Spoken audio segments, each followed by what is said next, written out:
नमस्कार दोस्तों, स्वागत है आपका हमारे YouTube channel N K sir Hindi वाले में। मैं एनके सर आपके बीच एक वीडियो लेकर आया हूं जो 10th क्लास का भौतिकी से जुड़ा हुआ है। तो चलिए वीडियो को स्टार्ट करते हैं। दोस्तों, आज भौतिकी का प्रथम चैप्टर प्रकाश का प्रवर्तन के बारे में पढ़ना है। प्रथम चैप्टर प्रकाश का प्रवर्तन, जिसमें प्रकाश के बारे में सबसे पहले बताएंगे प्रकाश क्या है। दोस्तों, प्रकाश एक ऊर्जा होता है जो हमारे आँखों को देखने में सहायता प्रदान करता है। यानी किसी वस्तु को देखने के लिए आँख के साथ साथ एक और चीज़ की आवश्यकता पड़ती है, उसका नाम है प्रकाश यानी प्रकाशवा। ये प्रकाश हमेशा दोस्तों, प्रकाशवा हमेशा सीधा चलता है। प्रकाश हमेशा सीधा चलता है, कभी टेढ़ा टेढ़ी नहीं चलेगा।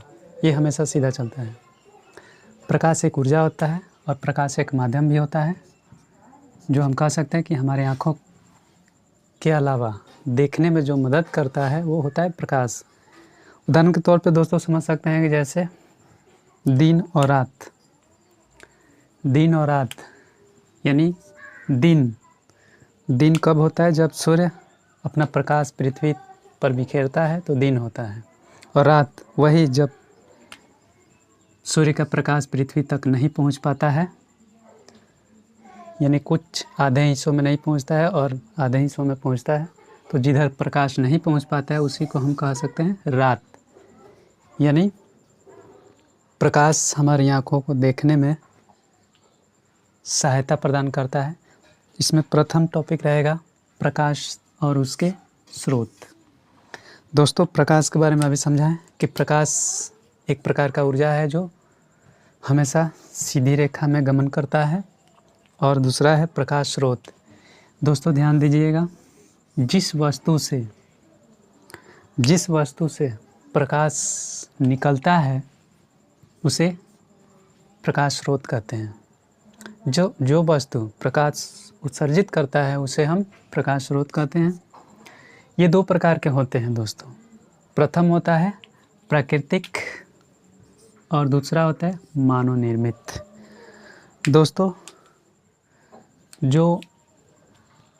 जिसको बनाने में किसी मानव की सहायता नहीं पड़ी, जो अपने आप बन गया है, उसे हम प्राकृतिक प्रकाश स्रोत कह सकते हैं। जैसे उदाहरण में हम कहेंगे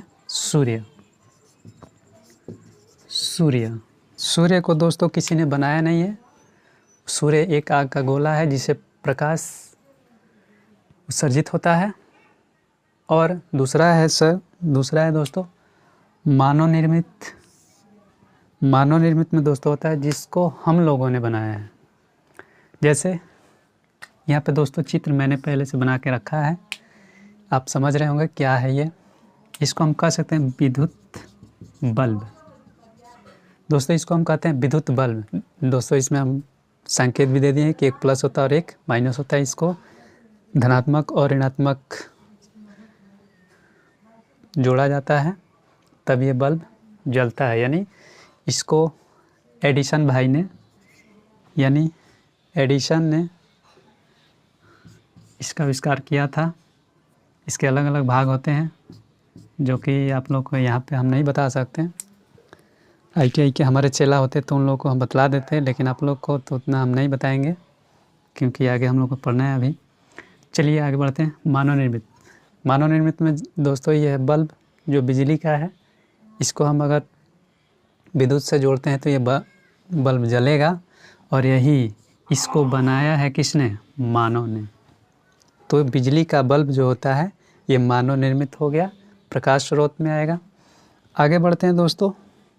प्रदीप्त और दूसरा है अप्रदीप्त।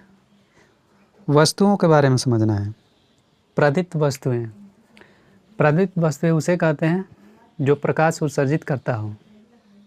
इसमें कोई लेना देना नहीं होता है कि प्राकृतिक है या मानव निर्मित है। जिसे प्रकाश उत्सर्जित हुआ वो प्रदीप्त हो जाता है, और जिससे प्रकाश उत्सर्जित नहीं होता है, जो प्रकाश अपने में से नहीं निकाल पाता है, वैसे वस्तुओं को हम अप्रदीप्त कहते हैं।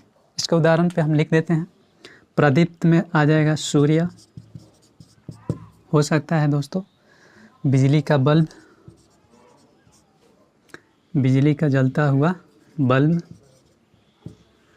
लालटेन, पहले के ज़माने में दिया जलाया जाता था, लैंप जलाया जाता था, लालटेन जलता था। ये सभी वस्तुएं प्रदीप्त वस्तुएं हो सकती हैं।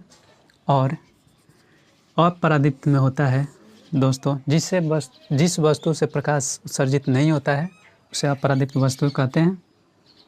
जैसे ये हमारा बल्बा जो है ना, अप्रदीप्त वस्तु है, इसे प्रकाश उत्सर्जित नहीं होगा। मार्कर, टेबल, ये सब हो सकते हैं। टेबल, कलम, किताब, दोस्तों ये सब अप्रदीप्त वस्तुओं में आएंगे। इसी में आता है दोस्तों एक महत्वपूर्ण शब्द प्रकीर्णन। दोस्तों प्रकीर्णन उसे कहते हैं जब जो प्रकाशवा होता है छोटा से छोटा धूल कण पे पड़ता है तो उस पर जितना प्रकाश गया है उस सब को छोटा से छोटा कण जो है अपने में अवशोषित कर लेता है। और अवशोषित करने के बाद उसके बाद जितना प्रकाश आया हुआ है उसको चारों ओर फिर वापस कुछ भाग बिखेर देता है,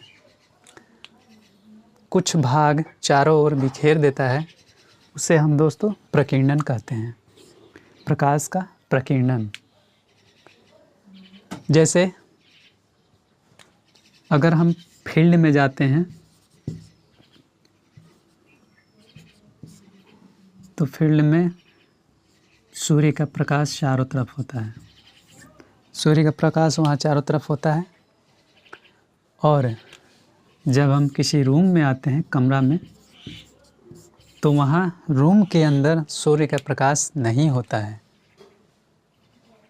लेकिन फील्ड में जो छोटे छोटे कण, धूल कण उड़ रहे होते हैं उस पे जब श्वेत प्रकाश पड़ता है तो वो सब कण चार्ज होकर कमरा तक पहुंचते हैं और वही जितना उसके पास प्रकाश था उसको वे लोग प्रकीर्णित कर देते, यानी उस अपने में से बिखेर देते हैं, तो कमरा में भी थोड़ा सा प्रकाश आ जाता है। वैसे क्रिया को हम कह सकते हैं प्रकाश का प्रकीर्णन।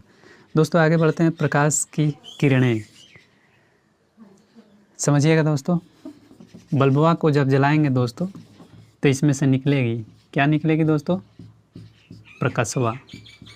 और प्रकाशवा हमेशा सीधी रेखा में चलता है और इसमें प्रकाशवा एक ही नहीं है, बहुत सारी हैं। और बहुत सारी जब प्रकाश हो जाएंगी, प्रकाश के किरणों की जब समूह हो जाएंगे, यानी एक को कहते हैं किरण और एक से अधिक प्रकाश, बहुत सारे इसमें प्रकाश की लाइनें हैं सीधी सीधी, उसको हम कह सकते हैं किरण पुंज। दोस्तों इसको हम कहेंगे किरण पुंज, यानी किरणों के समूह को किरण पुंज कहते हैं। प्रकाश के किरणों के समूह को किरण पुंज कहेंगे। और इसको ना 3 भाग में रखा गया है दोस्तों। प्रकाश के किरण पुंज को 3 भाग में रखा गया है। पहला भाग वह होता है, पहला जो भाग है वो होता है अपसारी किरण पुंज। दूसरा भाग जो होता है अभिसारी किरण पुंज। और तीसरा भाग दोस्तों जो होता है वो समांतर किरण पुंज होता है। ध्यान से समझिएगा दोस्तों।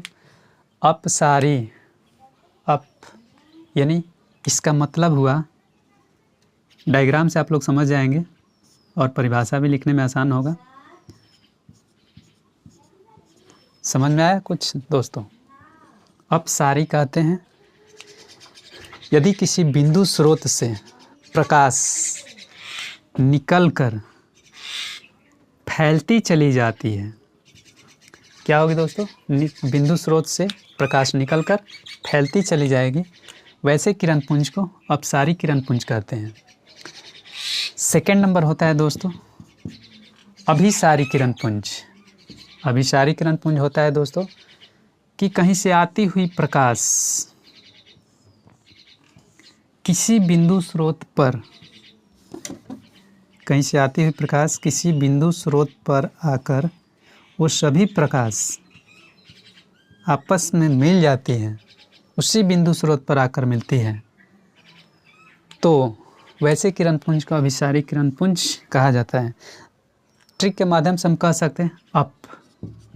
अप मीन्स होता है क्या, ऊपर, यानी वो चारों तरफ फैलती जाएगी। और अभिसारित का होता है अभी,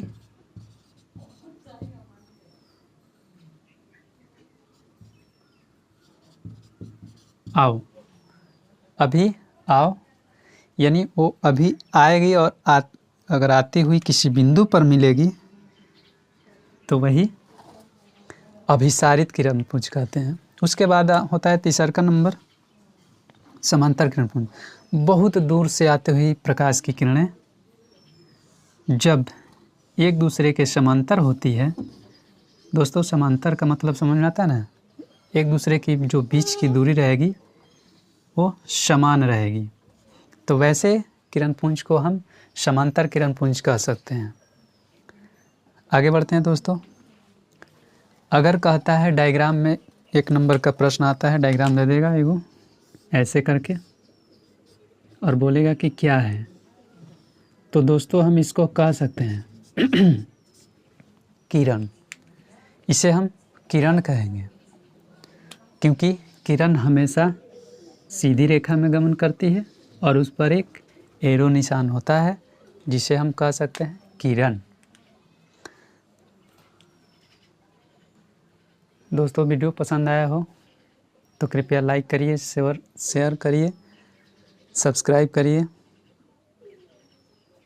इतना ही आज के लिए, मिलेंगे अगले वीडियो में, तब तक के लिए जय हिंद, जय भारत।